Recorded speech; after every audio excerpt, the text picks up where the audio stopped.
Hello friends, magic kitchen by Guni में आपका welcome है। आज हम आपके साथ दो तरीके के नाश्ते की रेसिपी शेयर करेंगे। दोनों जो ही नाश्ते होंगे वो बहुत ही ज़्यादा टेस्टी और बनाने में आसान होंगे। तो चलिए पहले नाश्ते को बिना टाइम वेस्ट के बनाना स्टार्ट कर लेते हैं। ये जो रेसिपी है उसे बनाने के लिए सबसे पहले तो हम ले लेंगे एक खाली बाउल में हमने ये 1 कटोरी घर का बना हुआ बिल्कुल ताज़ा और फ्रेश मावा लिया है, जिसमें कि हमने 2 चम्मच मावा बचा लेना है और बाकी का जितना भी मावा है उसको हम इस बाउल में ट्रांसफर कर लेंगे। और ये जो हमारा मावा है वो बिल्कुल ताज़ा और फ्रेश मावा है। अगर आपके पास 1-2 दिन पुराना मावा है तो आप उसको थोड़ा सा ग्रेटर से ग्रेट करके लीजिए ताकि उसमें कोई भी गांठे वगैरह ना हो। हमारा मावा जो है वो ताज़ा मावा है, इसलिए इसे कुछ भी करने की जरूरत नहीं है। तो मावा डालने के बाद में अब हम इसमें थोड़ा थोड़ा करके बिल्कुल गरम गरम दूध ऐड करेंगे और इसे मिक्स करते जाएंगे। एक साथ दूध को भी ऐड नहीं करना है, थोड़ा थोड़ा करके ही ऐड करना है और मिक्स। और जो हमें दूध ऐड करना है इसमें वो गरम गरम दूध ही ऐड करना है, ठंडा दूध हम इसमें बिल्कुल भी ऐड नहीं करेंगे होगा। अब इसके बाद में हम इसमें ऐड करेंगे ये 1 कप गेहूं का आटा, जिसे कि हमें थोड़ा थोड़ा डाल करके इसमें मिक्स कर लेना है। आप चाहें तो गेहूं के आटे की जगह इसमें मैदा का भी यूज कर सकते हैं और टेस्ट भी इसका बहुत ही अच्छा आता है। आटे को अच्छे से मिक्स करते जाना है और इसे इस तरीके से जो हमारा थोड़ा बहुत दूध गिलास में बच गया था उसको भी हम इसमें थोड़ा थोड़ा करके मिक्स करते जाएंगे। इसे जो हमें मिक्स करना है वो एक ही डायरेक्शन में मिक्स करना है ताकि अच्छे से फिट जाए। और जितना अच्छे से हम इसे मिक्स करेंगे उतने ही परफेक्ट जो हमारी रेसिपी है वो बन करके रेडी होगी। और इस तरीके से जब हम इसे अच्छे से मिक्स करेंगे तो कोई भी इसमें लम्स गुठलियां वगैरह बिल्कुल भी नहीं होंगी। इस बात का ध्यान रखें कि इसमें कोई भी गुठली वगैरह नहीं होनी चाहिए। तो एक कंसिस्टेंसी चाहिए, इससे ज्यादा ना तो पतली चाहिए और ना ही गाढ़ी। तो जो हमारा बैटर है वो रेडी है। तो चलिए अभी हम इसे थोड़ी देर के लिए छोड़ देते हैं कवर करके और आगे का प्रोसेस देखते हैं। तो आगे अभी हम एक चाशनी बना करके रेडी करेंगे। तो चाशनी बनाने के लिए एक भगोने को गैस में चढ़ा देंगे और उसमें हमने ऐड की है ये 1.5 कटोरी चीनी। और जिस कटोरी से हम चीनी लेंगे उसी कटोरी से हमने 1.5 कटोरी ही इसमें पानी ऐड किया है। इसके बाद में गैस की फ्लेम को ऑन कर देना है और इसे चलाते हुए अच्छे से मिक्स करते जाना है। हमें जो चाशनी बना करके रेडी करनी है वो ना तो ज्यादा गाढ़ी बनानी है, बिल्कुल सिंपल सी हमें इसकी चाशनी बनानी है। बस इतनी कि जैसे कि चीनी वगैरह हमारी जो है वो अच्छे से मेल्ट हो जाए। इसके बाद में 3 से 4 मिनट ही हमें इसे पकाना है, बस इससे ज्यादा हमें इसे नहीं पकाना है। अभी हम इसमें ऐड कर देंगे 2 इलायची, जिनको किस तरीके से ही हमने तोड़ करके डाल दिया है। आप चाहें तो इसमें इलायची का पाउडर भी डाल सकते हैं और इसका छिलका भी हम इसमें डाल देंगे, क्योंकि छिलके का भी जो फ्लेवर होता है वो बहुत ही अच्छा आता है। तो इसे भी अच्छे से मिक्स कर लेना है और इसे मीडियम फ्लेम पे अच्छे से हमें बॉयल आने देनी है। 4 मिनट के करीब अच्छे से हमारी जो चाशनी है उसमें बॉयल आ चुका है और इस तरीके से जब हमारी चाशनी हल्की सी चिपचिपी सी हो जाए तब हम इसमें ऐड कर देंगे थोड़ा सा ऑरेंज फूड कलर, जिससे कि जो चाशनी का कलर है वो बहुत ही अच्छा आएगा। आप चाहें तो इसकी जगह आप इसमें केसर के धागे भी ऐड कर सकते हैं, उससे भी चाशनी का कलर बहुत अच्छा आएगा और फ्लेवर भी अच्छा आता है केसर का। तो चलिए गैस की फ्लेम को ऑफ कर देते हैं और चाशनी को रखते हैं साइड में। अब इसके बाद में जो मावा बचा था उसका यूज करके हम बनाएंगे रबड़ी। तो बस 1 से 1.5 चम्मच ही हमारा जो ये मावा था इसको यूज करके अगर हम जब रबड़ी बनाते हैं तो फटाफट से हमारी जो रबड़ी है बन करके रेडी हो जाती है। तो इस मावे को हम एक भगोने में ट्रांसफर कर देंगे और इसके बाद में हम इसमें ऐड करेंगे 1 गिलास दूध। तो जो हमने दूध लिया है वो गरम गरम दूध है। दूध के साथ अच्छे से पहले तो हमें मावे को मिक्स कर देना है और इसके बाद में हमें गैस की फ्लेम को ऑन करना है और मीडियम फ्लेम पे इसे अच्छे से पकने देना है। और हाँ, अगर आपके पास में मावा नहीं है तो आप इसकी जगह आधा लीटर दूध लीजिए और उसे गाढ़ा होने तक पका लीजिए। आपकी जो रबड़ी है वो बन करके रेडी हो जाएगी। और अगर इसे चम्मच से इस तरीके से जब मिक्स करते जाएंगे तो ये बढ़िया से जो हमारी रबड़ी है वो बन करके रेडी होगी। इस स्टेज पर हम इसमें ऐड कर देंगे 2 चम्मच चीनी। आप चाहे तो रबड़ी को सादी भी बना सकते हैं, लेकिन हमने इसमें 2 चम्मच ही छोटे से चम्मच से ऐड की है चीनी। और चीनी को भी हमें अच्छे से इसके साथ मिक्स कर देना है और 2 से 3 मिनट तक हम इसे पकाएंगे। तो फटाफट से ही जो हमारी रबड़ी है वो बन करके रेडी हो जाएगी। बनाने में बिल्कुल भी टाइम नहीं लगता है, 7 से 8 मिनट में ही जो हमारी रबड़ी है वो बन करके रेडी हो जाती है। तो इस तरीके से जब ये दूध जो है हमारा गाढ़ा हो जाएगा तो इसका मतलब कि जो हमारी रबड़ी है वो बन करके रेडी हो चुकी है। चलिए गैस की फ्लेम को ऑफ कर देते हैं और इसे अभी हम एक कटोरी में ट्रांसफर कर लेते हैं। तो इस तरीके से हमारी जितनी भी रबड़ी थी उसको हमने इस कटोरी में ट्रांसफर कर लिया है। तो चलिए अभी हम रबड़ी को रखते हैं साइड में और चलते हैं गैस की तरफ। तो गैस में हमने एक पैन में ऑयल को पहले से ही अच्छे से गर्म होने के लिए रख दिया था। अगर आप चाहें तो इसकी जगह घी भी ले सकते हैं। और जब बढ़िया से ऑयल गर्म हो जाएगा तब हम थोड़ा थोड़ा सा बैटर लेंगे इस तरीके से चमचे में और इसमें डालते जाएंगे, सावधानी के साथ डालेंगे। और शेप आप इसमें इस तरीके से कर सकते हैं, अपने आप ही शेप इसमें आ जाता है। और हाँ, गैस की फ्लेम को मीडियम रखेंगे और एक बार में जिस हिसाब से आप ऑयल लेंगे उस हिसाब से आप इसमें डाल सकते हैं। तो एक बार में हमने इसमें 5 पीसेस को ऐड किया है और जब ये एक तरफ से हल्के हल्के से गोल्डन ब्राउन हो जाएंगे तब एक एक करके इन्हें हम पलट देंगे। तो ऐसा लाना है, इनमें थोड़ा सा जब अच्छा सा कलर आता है गोल्डन ब्राउन सा, तभी ये जो मालपुआ है वो टेस्टी लगते हैं।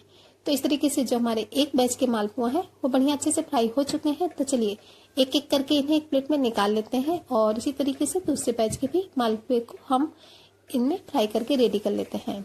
तो दूसरे बैच के भी इसमें चमचे में लेंगे थोड़ा थोड़ा सा बैटर और ऑयल में डालते जाएंगे।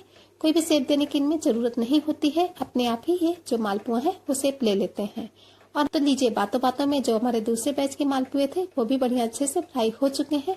तो चलिए इन्हें भी उसी प्लेट में निकाल लेते हैं और इसी तरीके से बाकी के बचे हुए हमारा जितना भी बैटर था उनको भी हम फ्राई करके रेडी कर लेते हैं। इसके बाद में आपसे मिलते हैं। पूरे ही मालपुआ को अच्छे से फ्राई करने के बाद में अब बारी आती है इन्हें चाशनी में डिप करने की।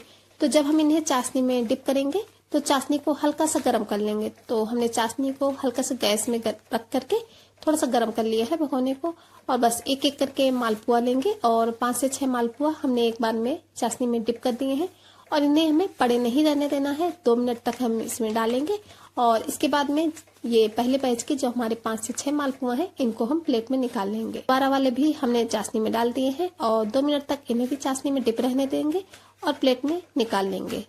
चलिए अब बारी आती है इन्हें सर्व करने की। तो चलिए अपने मालपुआ की हम प्लेटिंग कर लेते हैं। तो इस तरीके से एक प्लेट में हमने 5 से 6 मालपुए को रख दिया है। रखने के बाद में ऊपर से हम इसमें डालेंगे रबड़ी। तो रबड़ी आप अपने पसंद के अनुसार कमी ज्यादा कर सकते हैं। अगर आपको ज्यादा रबड़ी खाना पसंद है तो आप इसमें रबड़ी की मात्रा बढ़ा भी सकते हैं या फिर कम भी कर सकते हैं। यकीन मानिए रबड़ी डालने से जो मालपुआ है वो बहुत ही टेस्टी लगते हैं। तो एक बार आप इस तरीके से मालपुआ बना करके जरूर ट्राई कीजिएगा।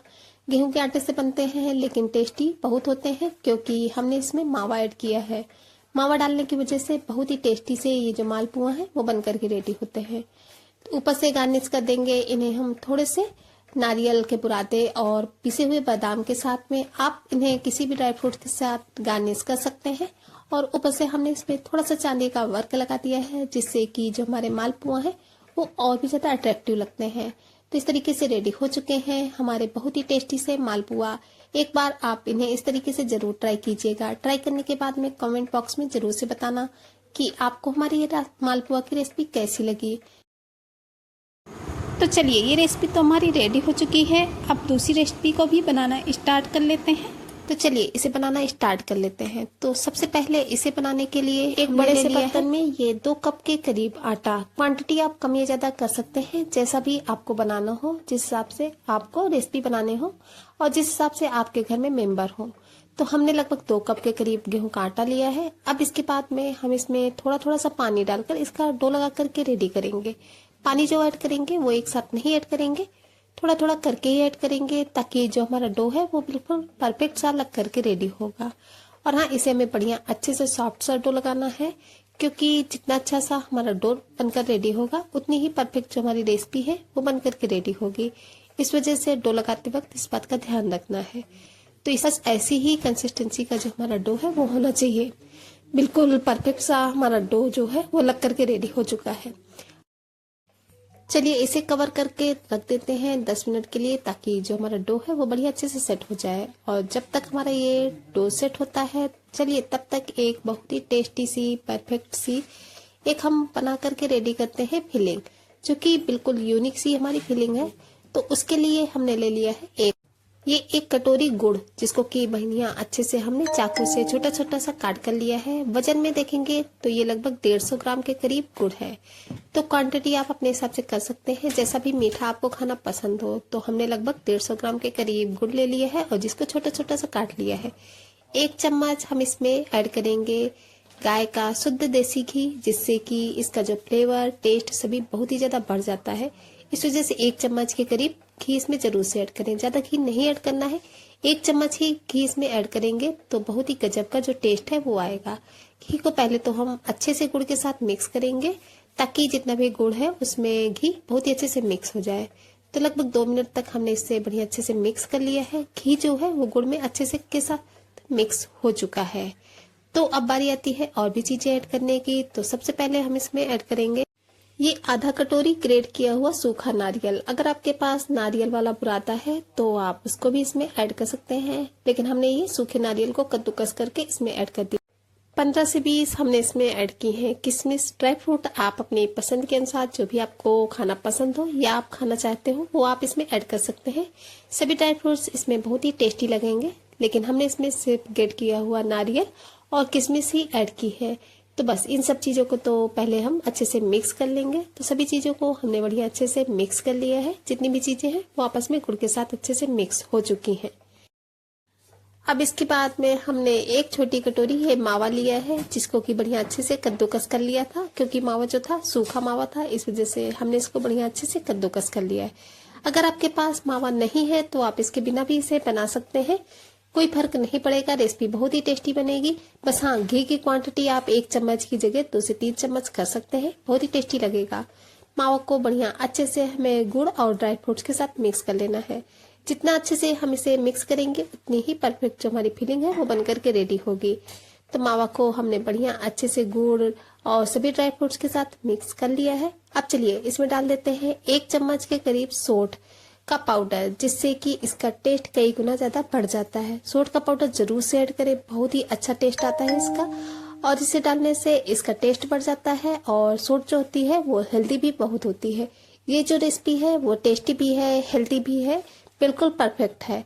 आप इसे ट्राई कर सकते हैं, और जब ट्राई कीजिएगा तो यकीन मानिए सभी को बहुत ज्यादा पसंद आएगी, क्योंकि ये रेसिपी जो है बिल्कुल परफेक्ट होने वाली है। और अगर आपके घर में कभी कोई अचानक से मेहमान आ जाए तो आप इसे ट्राई कर सकते हैं, मेहमानों को भी बहुत ज्यादा पसंद आएगी।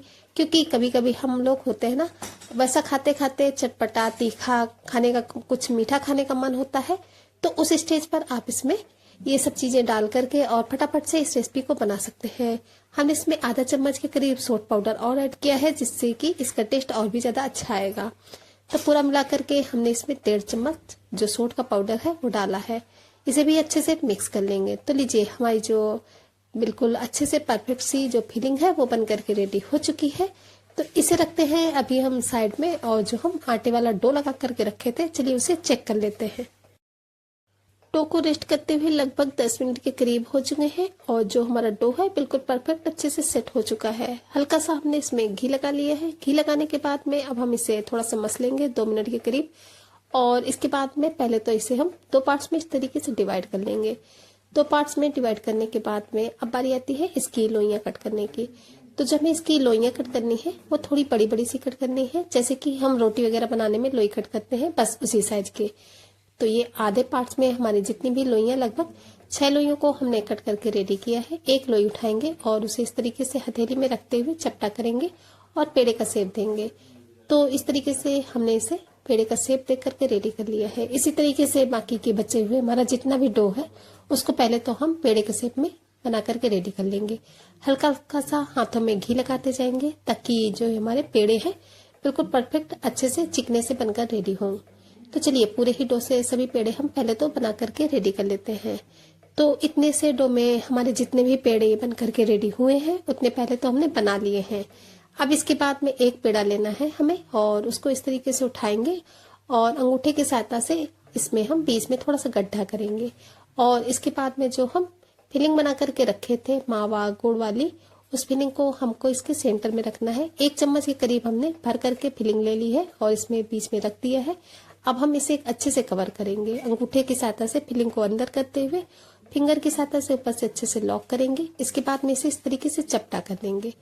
तो हमारा जो एक पीस है वो बन करके रेडी हो चुका है। इसी तरीके से सभी पीसेस को फिल करके रेडी कर लेते हैं। इसके बाद में आपसे मिलते हैं। तो इस तरीके से फ्रेंड्स, हमारे जितने भी पीस थे उनको हमने पहले तो फिल करके बढ़िया अच्छे से रेडी कर लिए हैं। ये रेडी हो चुके हैं। अब चलिए इन्हें लेकर के चलते हैं गैस की तरफ स्टीम करने के लिए। तो इन्हें स्टीम करने के लिए हमने एक कढ़ाई में पानी को पहले से गर्म होने के लिए रख दिया था। उसके ऊपर रखा था हमने एक स्टैंड, और स्टैंड में रखेंगे एक ये जाली वाली थाली। पहले तो हम इस थाली को बढ़िया अच्छे से ऑयल से ग्रीस कर लेंगे, जिससे कि जब हम अपने रेसिपी को इसमें स्टीम करें तो इसमें चिपके नहीं, बहुत इजीली अच्छे से स्टीम हो जाए। थाली को अच्छे से ग्रीस करने के बाद में अब हमने एक एक पीस लिया है और इस थाली में इस तरीके से थोड़ा सा गैप देते हुए रख देंगे। एक बार में जितने भी हमारे पीस इसमें आएंगे उतने ही हम इसमें रखेंगे, और बाकी के हम दूसरे बैच में स्टीम करके रेडी करेंगे। तो चलिए इन्हें कवर कर देते हैं लगभग 10 मिनट के करीब, ताकि अच्छे से स्टीम हो जाए। 10 मिनट के बाद में हम इन्हें चेक करेंगे। तो फ्रेंड्स लगभग 10 मिनट के करीब हो चुके हैं। तो चलिए इन्हें चेक कर लेते हैं। तो जो हमारे सभी पीस हैं वो बढ़िया अच्छे से स्टीम हो चुके हैं। इन्हें आप फटाफट से बना सकते हैं, या फिर आप चाहें तो इन्हें डायरेक्ट ही कढ़ाई में पानी डाल करके भी उबाल सकते हैं। उनमें आप इन्हें 10 मिनट तक पानी में डाल करके बॉयल कीजिए। बहुत ही परफेक्ट बन करके रेडी हुए हैं। तो लीजिए इन्हें चलिए एक बार के हम जो हमारे सभी पीसेस हैं उनको हम एक प्लेट में निकाल लेते हैं, और इसी तरीके के से जो दूसरे के बैच के बचे हुए हमारे जितने भी पीस हैं उनको भी स्टीम कर लेते हैं। इसके बाद में आपसे मिलेंगे। तो सभी ही पीस को हमने बढ़िया अच्छे से स्टीम करके रेडी कर लिया है। तो एक बार आप इस रेसिपी को जरूर से ट्राई कीजिएगा। खाने में बहुत ही लाजवाब है, बनाने में बेहद ही आसान है, और ये जो रेसिपी है वो टेस्टी होने के साथ साथ हेल्दी भी बहुत ही ज़्यादा होती है। तो एक बार आप इसे ज़रूर से ट्राई कीजिएगा। तो अगर आपको हमारी ये दोनों रेसिपी पसंद आई हो तो प्लीज़ वीडियो को लाइक करना बिल्कुल भी ना भूलें। चैनल पर नए हैं तो चैनल को सब्सक्राइब जरूर से करें। चलिए फ्रेंड्स फिर चलते हैं, मिलेंगे किसी नए वीडियो में इसी तरीके की किसी नई यूनिक सी रेसिपी के साथ। तब तक के लिए bye bye. Thanks for watching my video.